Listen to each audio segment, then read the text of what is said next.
Guys, അപ്പം ഇന്ന് നല്ല സന്തോഷമുള്ള ദിവസമാണ് കേട്ടോ. അത് കാരണം ഇന്ന് ഞങ്ങൾ നാട്ടിലേക്ക് പോവുകയാണ് കേട്ടോ.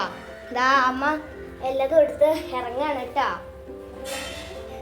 ഇതാ ഇത് വെള്ളം കുപ്പി കണ്ടോ, ദാഹിക്കുമ്പോൾ ഞങ്ങൾക്ക് കുടിക്കാനാണ്. ഇതേ അനിയത്തിയൊക്കെ കാറിൽ കയറി ഇരുന്നു കേട്ടോ. ഇത് ഞങ്ങൾക്ക് നാട്ടിലേക്ക് കൊണ്ടുപോകാനുള്ള ചോറാണ് കേട്ടോ ബാക്കി ഉണ്ടായിരുന്നത്.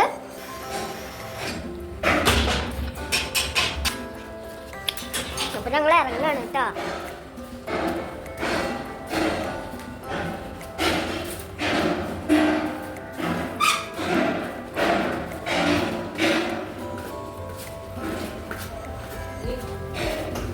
അപ്പൊ ഞങ്ങൾ കാറിൽ കയറാം കേട്ടോ.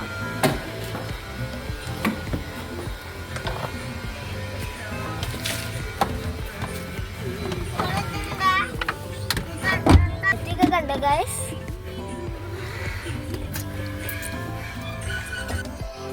അങ്ങനെ ഞങ്ങൾ ഹൈവേ കൂടെ ഒക്കെ യാത്ര, ഹൈവേയിലേക്ക് നേരെ ഹൈവേ കയറി കേട്ടോ. അങ്ങനെ ഞങ്ങൾ യാത്ര ഇങ്ങനെ തുടർന്നുകൊണ്ടിരിക്കുകയാണ്. ഇനി ഞങ്ങൾ നേരെ പോകുമ്പോൾ കുറ്റിപ്പുറം ഹൈവേയിൽ നിന്ന് നേരെ ഞങ്ങളെ ടച്ച് ചെയ്യുന്ന ടൗൺ എന്ന് പറയുന്നത് വളാഞ്ചേരിയാണ്. പിന്നെ വളാഞ്ചേരിയിൽ നിന്ന് നേരെ പെരിന്തൽമണ്ണയിൽ നിന്ന് നേരെ നിലമ്പൂർ റോഡ് കയറും. അവിടെ നിന്ന് വണ്ടൂർ അങ്ങോട്ട്, വണ്ടൂരിൽ നിന്ന് പിന്നെ ഒരു 5-6 കിലോമീറ്റർ ഉള്ളോട്ട് പോകുന്നുണ്ട് ഞങ്ങളുടെ വീട്ടിലേക്ക്. ഇപ്പോൾ ഞങ്ങൾ നേരെ ഹൈവേയിൽ കയറി കേട്ടോ. ഹൈവേ ഇപ്പോൾ പണി കഴിഞ്ഞതുകൊണ്ട് ഫുൾ സ്പീഡിൽ, നല്ല സ്പീഡിൽ വണ്ടി വളാഞ്ചേരി വരെ നല്ല വേഗം എത്തും കേട്ടോ. ചിലപ്പോൾ ബ്ലോക്കായിരിക്കും.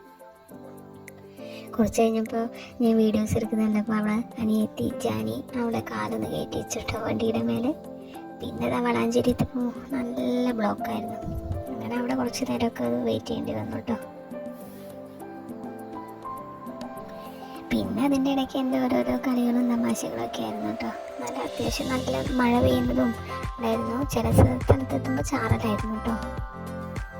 അതിപ്പോൾ ഞങ്ങൾ വളാഞ്ചേരിയാണ്. പിന്നെ അച്ഛനൊന്ന് ഇവിടെ പെയിൻറ് കടയിലൊന്ന് കയറി. കാറ് ചെറുതായിട്ടൊന്ന് വണ്ടി ഒരു ചുമരുമ്പോൾ തട്ടിപ്പോൾ ചെറുതായിട്ട് സ്ക്രാച്ച് വീണു. അപ്പോൾ അതൊന്ന് നേരെയാക്കാൻ വേണ്ടിയിട്ട് പെയിൻറ് കടയിൽ കാറിൻ്റെ പെയിൻറ് കിട്ടും നോക്കാൻ വേണ്ടി പോയതായിരുന്നു. അപ്പോൾ അത് കിട്ടിയില്ല. പിന്നെ അതാ ജാനി എന്നോട് കുറേ കളിക്കുകയാണ്. പിന്നെ ഇതാ ഞങ്ങളൊരു സ്നാക്സ് കടയിൽ കയറിയിട്ട് കുറച്ച് പരിപ്പ് വട, ഉള്ളിവട, പിന്നെ അതുപോലെ തന്നെ മുട്ട ബജിയൊക്കെ മേടിച്ചു കേട്ടോ. അതൊക്കെ ഞങ്ങളങ്ങനെ കഴിച്ചു. അച്ഛൻ ഡ്രൈവ് ചെയ്യുന്നു, അപ്പോൾ അച്ഛന് അമ്മ കൊടുക്കായിരുന്നു കേട്ടോ. ഞങ്ങൾ പെരിന്തൽമണ്ണ എത്താനായി. അവിടേക്ക് എത്താനായപ്പോഴേക്കും ഞാനൊന്ന് അത്യാവശ്യം ഉറങ്ങി കേട്ടോ. ജാനീനെ പിന്നെ വീട്ടിലെത്താൻ നേരത്തെ എണീപ്പിച്ചത്. പിന്നെ ഞങ്ങളൊന്നൊരു കടയിൽ, വീട്ടിലിൻ്റെ അവിടെ എത്താനായപ്പോൾ ഒരു കടയിൽ നിർത്തി കുറച്ച് പച്ചക്കറികൾ വാങ്ങി. ഇനിയിപ്പോൾ നാളെ തൊട്ട് വീട്ടിലുണ്ടാക്കണം. അങ്ങനെ ഞങ്ങൾ വീട്ടിലെത്തി.